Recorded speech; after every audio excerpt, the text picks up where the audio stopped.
So, let me unfreeze, sorry. First things first, the screen share is live. You should be able to see what I've got on the projector. If you don't want to look at your screen, you can always look at mine. Up at the front, I mean.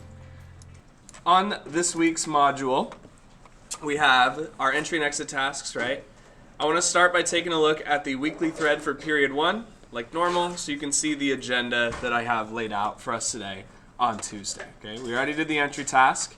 I'm getting into this walk cycle lecture. This is the point where you can continue to use your devices, which it looks like most of you still have, so we'll practice that again on Thursday. But today's main focus is timing charts and keyframes especially. This is our rough draft of our animation before we start doing any drawing, okay? This is going to save you lots of time in the actual drawing portion of this project by thinking about these kind of things that we have today. Couple of goals that I think are good things to reach. You should set up your project in your animator of choice, whether that is Flip-A-Clip, Procreate, Krita. If you want to do it by hand in your sketchbook, that's an option, but that's definitely a challenging option, but it is an option. You should also draft your timing chart today. You don't have to complete it, but you do have to draft it. Think about ways that your animation might play out. And then if you get the other two accomplished, you might start animating today if you have the time. Okay? If you go into the replies on Tuesdays, let me hit these buttons here. The replies on Tuesday's post, you can see there are a couple videos. We're not going to watch all of them, but I'm going to skim through a few of them. There's a tutorial on 2D walk cycles. There's a tutorial on how to do them specifically in Krita and specifically for beginners. And then there's a short Flip-A-Clip example that I'll get to a little bit later today if we have the time. I also, before I get into what I have to share, want to show you that if you go to resources in modules, there is a YouTube playlist right here. I've linked the correct one this time. And when you go there, that has a mix of either my in-class screen recordings or additional videos that I think are going to be useful. Okay? There's a bunch of stuff on character design. There's some considerations about the choppy animation style that's coming out a lot lately. Thinking about including personality in your characters, right? Looks like there's still a few things missing, but I need to go back through and update that. But you can see these SGA playlists for Studio Graphic Arts for this year. That resource is accessible to you through resources. Okay, so what are we actually doing today? Let's go back to period 1. Just kidding. This one right here. We're going to talk about walk cycle, specifically timing charts, and specifically drafting out some of these keyframes, these extremes, and these in-betweens, okay? This is related to your final, which I need to update for Tuesday because it still says that today is Monday. I'm going to be checking the work that you put together by the end of the period through either the exit task or through kind of just walking around, but that's what we have in store for today. So, we're going to start by going to the replies and watching this tips for walk cycles in Krita, and then I want to go over the Flip-A-Clip short example and then show you how you can start drawing out your timing charts and drafting some of your keyframes.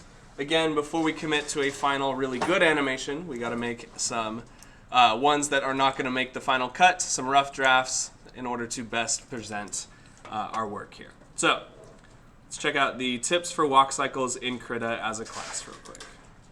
So, the major sort of crossover that I want you guys to start seeing as a result of today, hold on, I rolled over my backpack, is that words like keyframe, extreme, in between, and breakdown can also mean contact, down, passing, and up, okay? These are variations of the same idea, and I want to show you how we can translate that into a timing chart so you have a sort of look into the future on what your animation could look like, okay?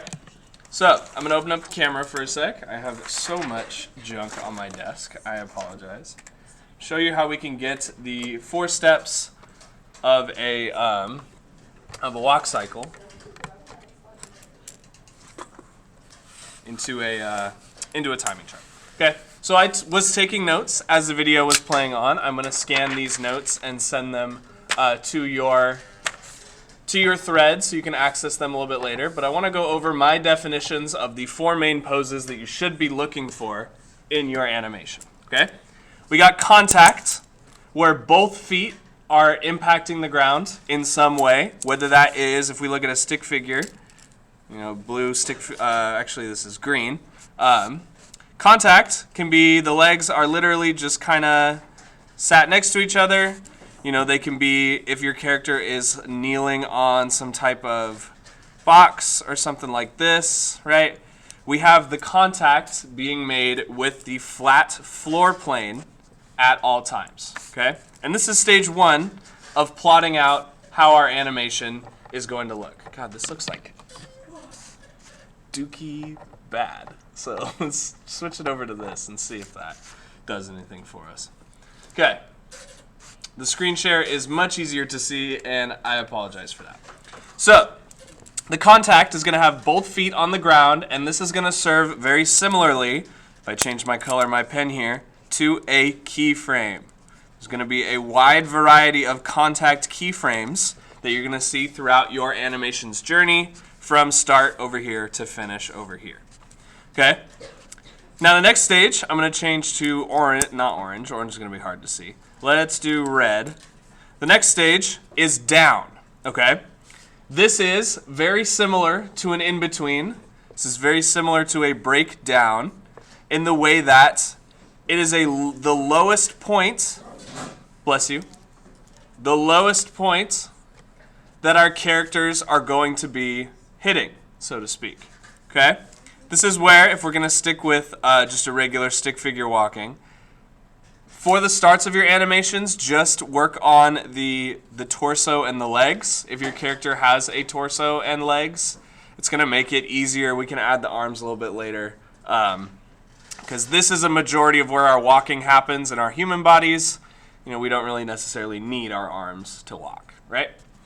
Okay, the next stage, stage number 2. Nope, I wrote a 1 again. Stage number 2 is down. Down is going to serve a very similar purpose to an in-between. Okay? In between. This is when our character is going to lower down, whether that is if they're like a sort of conniving character, or if they're sad, or if they're hunched over. This is where things are going to move the head downward, and something is going to change within the legs. It's going to happen in between the keyframes of contact where their feet are hitting the ground. Okay? Down is going to do some influence with the head especially, or the other sort of metrics that you're measuring against, that you're measuring your walk cycle with. But down is when you lower the character and the legs are the most bent that they will be. Okay, this is a bad example here because it's just kind of sticking one foot forward. All right. Now the next one is passing. See what character or what color can we use for passing? Let's try blue. Okay. Passing serves a very similar purpose to an extreme. It's where something is really going to switch gears. Right? It's where the animation is going to do a significant change, even if that significant change is just one foot crossing in front of another. Okay? So if we use a blue character now, okay, let's say they throw their head back this time. They're doing a very fluid, wiggly, sort of very dramatic type silly walk. All right? With the head moving backwards, okay, this is, let me go to black so I can label. This is, if we're looking at the right, this is the left foot, and this is the right foot. Okay? This is where, trying to stay consistent with your drawings, remember I'm going fast for example's sake. Okay? My character's also levitated off the ground a little bit. This is where the left foot is going to not be contacting the ground. Okay? This is our left foot right here. Because it has switched positions with our right foot, which is looking something like this. Okay? This is very silly, but trust me with this process here. Okay? We have passed our left foot with it or beyond our right foot, and these are not happening, even though they are steps 1, 2, 3, and 4, they're not happening on frame 1, frame 2, frame 3, frame 4. There's in-betweening that's going to happen as we create these animations, right? Okay? So an extreme is like a passing, where the back leg is going to pass in front of the front leg. Or, if your character doesn't have legs, something needs to swap so that our human brains can understand, all right, sequence, left, right, left, right, okay? Or maybe we're building up to the top of something. Passing still remains the same, okay? And then we hit our fourth and final stage. I'm running out of colors. Let's see if orange would work here. Stage number 4. Stage number 4 is very similar. Oops, that's supposed to be green. Whoops. There we go. Stage number 4 is going to be very similar to a keyframe again. We're back to up, okay? We're hitting, or it could also be an extreme. It could also be a keyframe. It's one of those multi-definition pieces. So I'm going to put extreme / keyframe.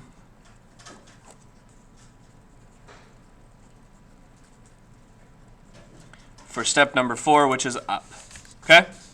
And that's going to be where our character's head is the highest and their legs are bent the least, okay? So let's say this orange version on frame number 4 is really stretching forward, really determined in their walk compared to 1, 2, 3, and 4.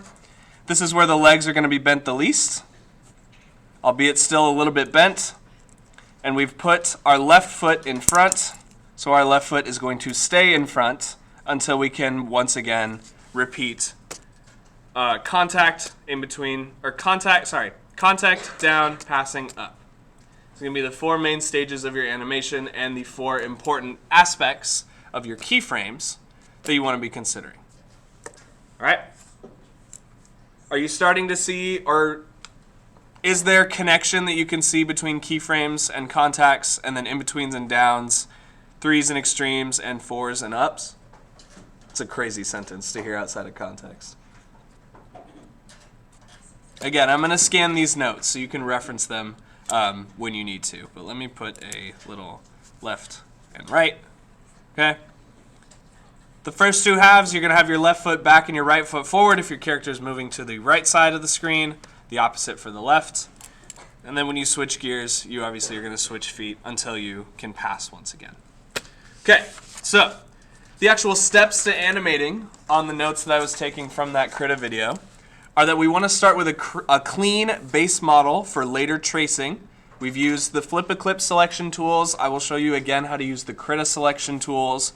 But if you take that custom character we drafted earlier this week, you can start sketching out that base model in your setup project, which is something I'll be checking for at the end of the period.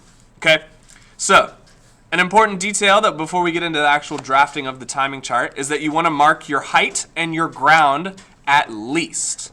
Okay, when you are plotting out your animation, when you have your workspace in front of you, you want to think about, if I have a character over here, give him a little bit more leg action, okay? And then my character's destination is over here. So remember, as part of this final, wow, his features have changed quite a bit.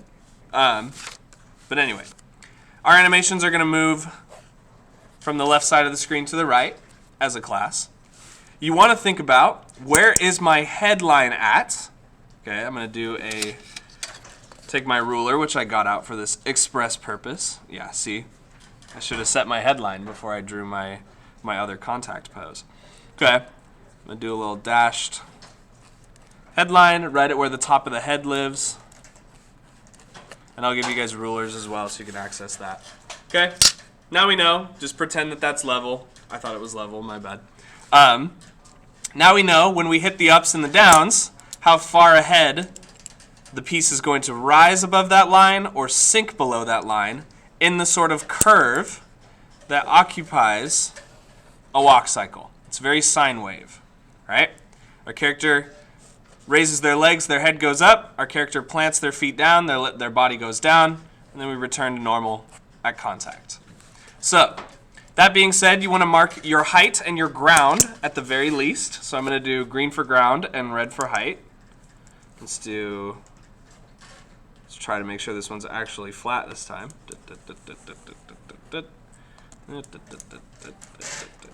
Okay, So now we have two levels to reference for our contact, sorry, you can't see, for our contact poses and for our ups and downs, okay? You want to lock your reference layer and then use those lasso tools and those rotation tools to save yourself some time in this animation process. It's definitely going to be a longer one, so you want to save as much time as you can. You want to watch your arcs. That's something we'll get into more when we get to arms. And then to make your animation loop longer and longer, you dupe these first 4 steps. Again, remember they are not in frame 1, 2, 3, 4 order. They are in contact up, passing down order. Or wait, yeah, that should be it. Sorry, contact down, passing up. I got the order backwards. Okay. And then the last thing I took note of from that Krita video was that you need to be critical. You want to make sure that you're doing the best possible example of this movement. You don't need to be hard on yourself, but you need to be honest about what should be changing or what should be prioritized for this animation. Okay? So, what does this setup look like for Krita? I'm going to show you by switching to Krita on my computer here. All right, we want to make sure we have all the appropriate setups of our actual document happening so that you can do a little bit of the digital, a little bit of the timing, and get a lot of good stuff done here. Okay, we're back at the Krita home screen. We're going to go File and then New. You can also hold Control and the N key on your keyboard. When that happens, we're going to get this pop up right here. This is very important that whatever animation software you choose to use, that we keep the resolution, the height, and the frame rate the same so that when everybody turns in their assignment, they'll mesh together really nicely. Okay? We probably don't need 300 resolution. We can go down to 100. And then if you're using Flip-A-Clip or Procreate, I can show you how to fix that specifically. But with Krita, we want to make the width 1920, and we want to make the height 1080. 1920 by 1080, it is the full-size screen of your monitors, and we're going to leave the rest of this as is, and click Create. Okay? This should give us the animation workspace that we set up a very long time ago. But if you're not seeing this, you want to go to Window, and then down to Workspace, and select the very top one that says Animation. Okay? Once you click those buttons, you'll get the canvas here that you can draw with. And then you'll be able to see your layers down at the bottom. Okay? So, I'm going to kind of jump back and forth between my Krita document and my worksheet or my paper here so you can draw out your timing chart. You can do this all digitally, but I like to use more the traditional methods for drafting and then the actual digital methods for animating. Before we do anything, you got to save this. File. Save as. You can also hold Control, Shift, and S at the same time on your keyboards. Okay? We want to put this into somewhere safe, like your OneDrive. If your OneDrive is not syncing, it should be a gray cloud at the bottom of the screen. If it is syncing, it should be a blue cloud at the bottom of the screen. So, I want you guys to save this somewhere safe. If you have a thumb drive on you, or if you have an SD card on you, or if you have another cloud storage method, you can use those. But keep it somewhere where you won't lose it because it is your final and you want it to mesh well with the class. Anyway, I'm just going to put it into my Studio Graphic Arts folder real quick. We're going to call this Final Walk. You can call it whatever you'd like. Just as long as it's got some details about what it is and who made it. So, Final Walk, B. Blakeney. Okay? So, let's switch back to my camera here. On a timing chart, there's a couple setup questions that you still need to ask. Okay? You have 5 seconds max to how many drawings you want to plan out. So if you're animating on ones, can somebody tell me 5 times 24? 120. Okay. Thank you. On twos, half of 120 should be 60. And then on threes, you said 40? Yeah. Okay, cool. All right. So these are the numbers of drawings that you'll be doing if you animate on ones. These are the numbers of drawings you'll be doing if you animate on 2s, and these will be the numbers of drawings you do if you animate on 3s. Technically, there's no rule that says you can't switch between, but your audience might get thrown off a little bit once that switcheroo happens.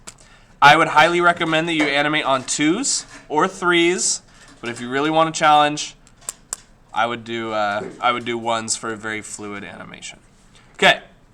Couple things to remember from timing charts. This is definitely a resource that we have a couple different versions of, as well as accessible online, but I want to give you a reminder.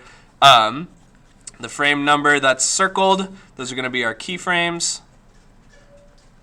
And then I'm going to put in parentheses here, contact. Okay. Frame numbers that are underlined, those are going to be our extremes, otherwise known as our, let me see on my notes here, which one was extremes? Those are going to be our passings. Okay. F numbers with nothing should be our in-betweens. F numbers with no distinction of any type is going to be our in-betweens, which is also known as our down phase of our walk cycle. Okay? And then we don't really have room for up necessarily. Let's see where up fits into all of this. Extremes could also be ups.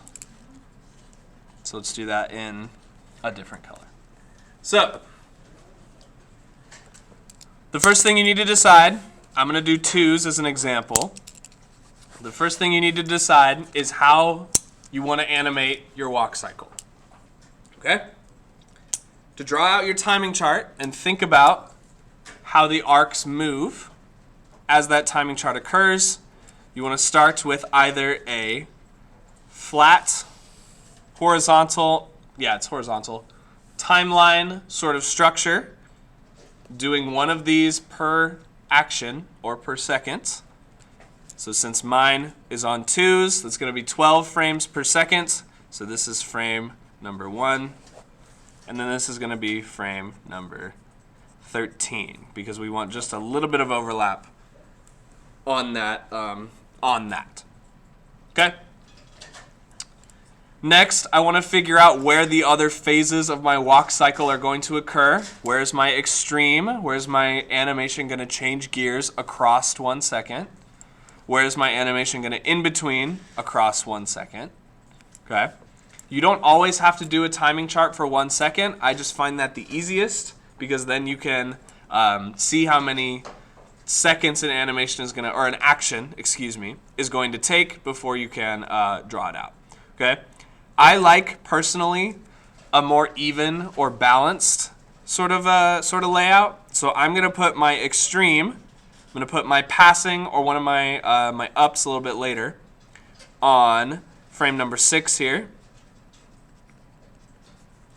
right in the middle of the second, frame number 6. So I'm going to give that 2 underlines, so I know that's frame 6. And then let's do an up on frame 9, because it's about the halfway point between 6 and 13. Oh, that's 3 underlines. Pretend that's 2. Okay? And now I also just need to add a few of my in-betweens. Okay? This is going to be pretty rhythmic. Okay? Because most creatures, by default, are going to walk at a similar rhythm. Right? This is where you can consider breaking some of these rules. Does your character maybe have a limp? Does your character maybe get influenced by something in the scene? Does your character have other mobility differences from what could be called a default, okay, of a rhythmic set of walking? My character, to keep this simple, is going to stick with the rhythm. So we're going to go on F number 3 so that I have a consistent amount of distance between each of my stuffs happening here. It's going to be F number 3. It's going to be an in-between. And then maybe something happens. Maybe they trip over a rock. Okay, that can be F number, let's do 8. And then let's do F number, let's do 11. Okay, since these don't have any type of markings, they have no or they represent in-betweens. The last step of creating your timing charts. Again, this is a challenging concept because we can't see the animation happen in front of us. But by drafting out what sort of checkpoints from 0% to 100% moved that you want to think about, it's going to help make the process a little bit easier. Okay? You don't have to do it exactly the way that I do it, but these are the things that I want you to include if you're doing the timing chart for your future projects or whatever animations you create outside of Studio Graphic Arts. Anyways, sorry, I got off track a little bit there. The last step in plotting out your timing chart is arcing between these small pieces. All right? These are in order of importance from most to least. So keyframes are going to go to extremes, are going to go to in-betweens. So if we go to circles to underlines, F1 to F6 is an important section of our animation. F6 to F13 is an important section of our animation. And now we're going to repeat drawing these arcs with our in-betweens. Okay? F1 to F3 is an important section, just like F3 to F6 is an important section. Just like F6 to F number 8 to F number 9. Oops, I accidentally skipped. Here, I'll fix that in a second. F8 to F9 to F11 to F13. So that means the second half of my animation, the second half of however many frames I'm animating this action is a little bit more exciting because it's boom, boom, boom, boom things happening instead of just boom, boom. Okay? But that's also contained from extreme to extreme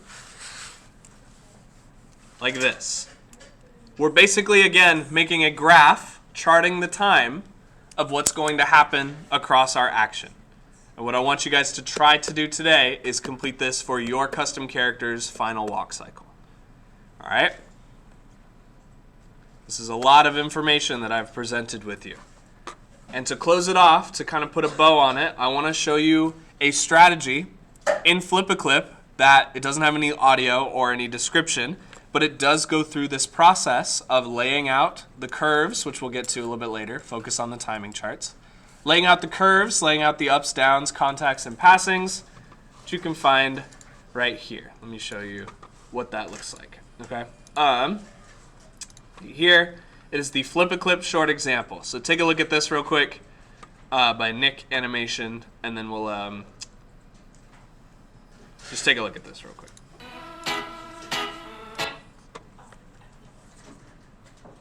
See how they lay out an arc or a curve?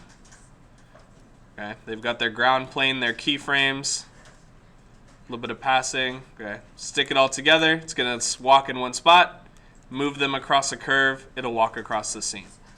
Okay?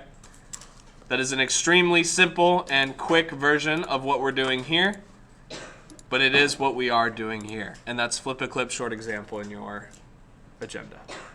Okay? It's the last thing I want to show y'all before you get to work. Okay? That was a marathon. Thank you guys for sitting through a longer lecture than I intended. So now you can use your devices. The time is yours until 9:20 flex, where we have our MLK assembly. I have an exit task for you a little bit later. You can look at it now if you'd rather not animate, but I want to see timing charts, and I want to see I just want to see timing charts and projects set up today. Okay? Is that fair? Give me a thumbs up if you know what I need from you today. Give me good and strong. Okay. Only a few of you, but that's okay. All right. Good job.